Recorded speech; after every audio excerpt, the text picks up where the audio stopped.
Google Project 2AS Handgun Time Economy Micro Pasar Monopolistic. Assalamualaikum warahmatullahi wabarakatuh. Perkenalkan, kami dari kelompok 3 ingin menjelaskan tentang pasar monopolistik. Perkenalkan, saya Fani Rahmawati dengan NIM 2210115011. Perkenalkan, nama saya Aurel Sofinka dengan NIM 2210115013. Perkenalkan, saya Taskia Naso dengan NIM 026. Perkenalkan, nama saya Safrin Johanito Kurniawan dengan NIM 035. Perkenalkan, nama saya Muhammad Sobir Fani Putra Alifa dari NIM 040. Apa itu pasar monopolistik? Pasar monopolistik adalah sebuah pasar yang memiliki banyak konsumen yang dapat menghasilkan suatu komoditas yang berbeda-beda. Jenis pasar ini juga seringkali disebut sebagai pasar yang memiliki banyak penjual yang hanya menawarkan satu jenis produk namun dengan kualitas, bentuk, dan ukuran produk yang berbeda. Di dalam pasar monopolistik, para konsumen akan merasakan adanya sebuah perbedaan dari ciri khas pada setiap produk yang ditawarkan oleh satu produsen dengan produsen lainnya. Bagaimana sih ciri-ciri pasar monopolistik? Yang selanjutnya ada ciri-ciri dari pasar monopolistik. Pasar monopolistik memiliki berbagai ciri-ciri, yaitu yang pertama, memiliki jumlah produsen atau penjual yang sangat banyak. Jadi dalam pasar monopolistik ini kita memiliki lebih dari satu penjual.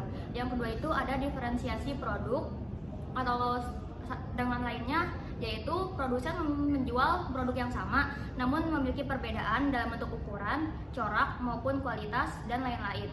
Dan yang ketiga, adanya persaingan produsen tidak berdasarkan pada harga. Dalam ciri-ciri ini, produsen cenderung untuk meningkatkan dalam segi marketing, kualitas, dan juga kelebihan dari masing-masing produk yang mereka jual. Yang selanjutnya ada kebebasan produsen baru untuk keluar atau masuknya pasar.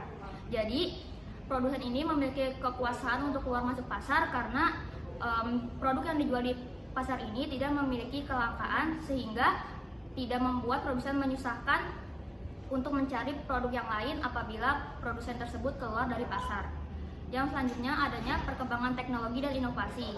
Karena banyaknya kompetitor atau penjual yang sama di dalam pasar ini, tentu para penjual harus memiliki inovasi atau perkembangan dalam masing-masing produk yang mereka jual. Kelebihan dari pasar monopolistik. Kelebihan pasar persaingan monopolistik yaitu A. Banyaknya perusahaan di dalam pasar akan memberikan keuntungan tersendiri untuk para konsumen dalam memilih barang atau produk yang terbaik bagi mereka. B. Adanya kebebasan untuk keluar dan masuk untuk para produsen, sehingga hal itu akan mendorong para produsen untuk selalu melakukan inovasi dalam setiap produk yang mereka tawarkan. C. Terdapat diferensi produk yang bisa mendorong para konsumen untuk lebih teliti dalam memilih produk yang nantinya akan dibeli dan bisa membuat setiap konsumen bisa lebih selektif terhadap produk yang akan dipilih. D. Pasar tersebut relatif cukup mudah kita jumpai karena sebagian besar kebutuhan sehari-hari ada di dalam pasar monopolistik. Kekurangan pasar monopolistik. Berikutnya ada kekurangan pasar monopolistik. Yang pertama, pasar persaingan monopolistik memiliki tingkat persaingan yang cukup ketat, baik dalam harga, kualitas, maupun layanan yang disajikan, sehingga para produsen yang tidak mempunyai modal yang cukup besar akan cepat keluar dari pasar tersebut. Yang kedua, dibutuhkan modal yang cukup besar untuk dapat masuk ke dalam pasar tersebut, sebab para pemilik usaha yang ada dalam pasar tersebut mempunyai skala ekonomi yang cukup tinggi. Yang ketiga, ada pasar ini bisa mendorong berbagai perusahaan untuk selalu memberikan inovasi, sehingga hal itu akan meningkatkan biaya produksi yang nantinya berimbas kepada harga pokok yang harus dibayar oleh konsumen. Faktor-faktor yang mempengaruhi pasar monopolistik. Selanjutnya yaitu faktor-faktor yang mempengaruhi adanya pasar monopolistik. Yang pertama yaitu memiliki sumber daya. Sumber perusahaan bisa memonopoli pasar karena kepemilikan sumber daya yang unik dan juga istimewa tidak dimiliki oleh perusahaan lainnya. Yang kedua itu skala ekonomis. Perusahaan akan memperoleh keuntungan dalam tingkat maksimum apabila tingkat produksi yang ada di dalam perusahaan tersebut tercukupi. Yang ketiga yaitu pendapatan hak monopoli dari pemerintah. Peraturan yang dibuat oleh pemerintah juga dapat menciptakan keuntungan monopoli. Contohnya tentang peraturan hak cipta dan juga hak paten. Dan contohnya itu beberapa restoran cepat saji seperti McDonald, KFC, Burger King, dan lain-lainnya.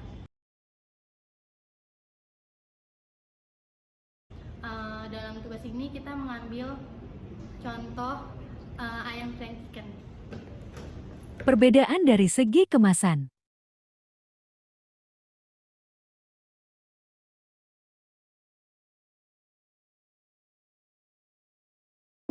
Review dan perbedaannya.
Dari yang paling cerah warnanya ada dari Chicago, dan yang paling enak ada dari Sunny Chick, dan yang packagingnya paling bagus ada dari The Besto,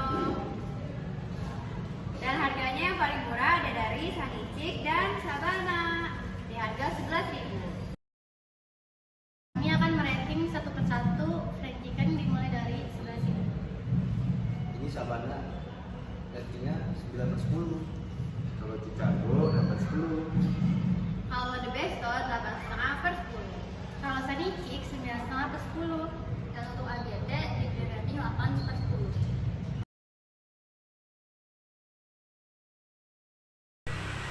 Di sini saya mau menginterview salah satu penjual ayam ketaki. Halo Pak, ya. Kalau boleh tahu nama saya Pak? Faisal. Bapak Faisal. Bapak Faisal ini udah berapa lama buka outletnya? Tahun 3 bulan. Terus kalau boleh tahu alasan buka outletnya apa Pak? Ya karena peminatnya ketaki udah mulai banyak kan. Orang lebih senang cepat lah. Masak-masak. Yang ini kalau beli lagi masakan lama lagi kan banyak yang instan lah sekarang. Terus modalnya kira-kira berapa? Kalau ini prinsesnya aja 3 juta. Belum termasuk tempat. Terus jam operasional lah? Kalau saya bukanya jam 8 sampai habis. Karena jam 9, karena jam 10 kan jam 8 udah habis. Terus kalau misalnya ada pesaing yang lebih unggul, strateginya apa?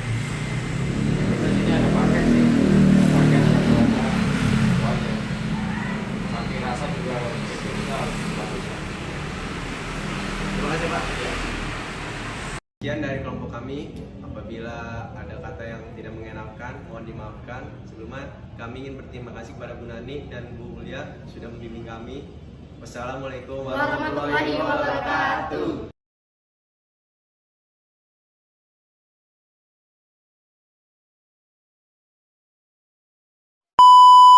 Apabila ada kata yang disalahkan, emang salah. Apa sih? Bila ada kata yang salah, bukan disalah. udah. Sengaja dong itu. Ini kan ini tegi Polwaci. Dibilang jangan bilang dong, Cok. Ayo iya. Oke, terima kasih udah ada semuanya, udah selesai.